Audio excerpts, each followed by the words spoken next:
Pecah inilah kondisi warga korban kemutungan di Jalan Pangesidoing Kenayan, Kelurahan Anyar Gandus. Di mana mereka ini harus mengungsi dari lokasi tempat tinggalnya, ini mesti tinggal di tenda darurat yang dibikin oleh pemerintah. Kejadian kemutungan yang terjadi pada Selasa awan dewek sudah menimbulkan duka yang dalam bagi warga korban kemutungan. Pasalnya barang-barang berharga punya mereka tak pacak selamat ke. Oleh karenanya pada Rabu pagi warga korban kemutungan datangi lokasi kejadian lagi guna nyari sisa-sisa barang berharga bekas kemutungan yang masih bisa terselamat ke. Menurut saksi warga yaitu Salma, kemutungan tempat tinggal tersebut berawal dari saksi rumah warga. Di mana waktu itu api dengan gancang besak lalu jalan rumah lainnya sehingga korban tak pacak menyelamatkan lagi harta benda mereka. DT 8, itu semuanya habis juga Bu, DT 8 itu? Habis semua. Jadi Ibu juga tempat tinggal nggak ada lagi Bu ya? Oke Bu, ini udah ada bantuan apa Bu? Belum ada, cuma makan-makan itu. Cuma makan-makan deh Bu ya? Harapannya apa lagi minta yang penting disampaikan?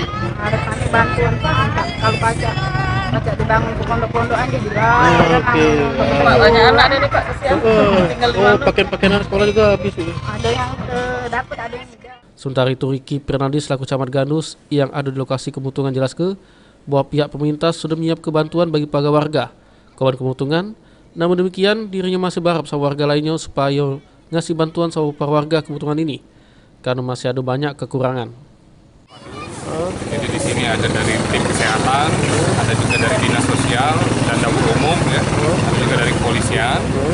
Jadi kita tempatkan sementara ini di lokal halaman sekolah Pak ya, jadi beneran ini sekolah ada lagi libur, jadi ada 3 lokal yang kosong bisa dipakai, kemudian juga ada masjid di sini bisa juga dipakai 2 tingkat. Oke, untuk posko ada berapa posko ini Pak kita sediakan? Untuk sementara ini satu terpakai.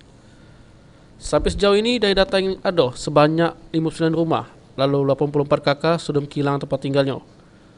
Bagi warga Palembang yang nak ngejuk bantuan, pacak datang langsung ke lokasi kejadian atau pacak juga mentransfer ke nomor rekening yang sudah disiapkan. Aji Delia, PAL TV.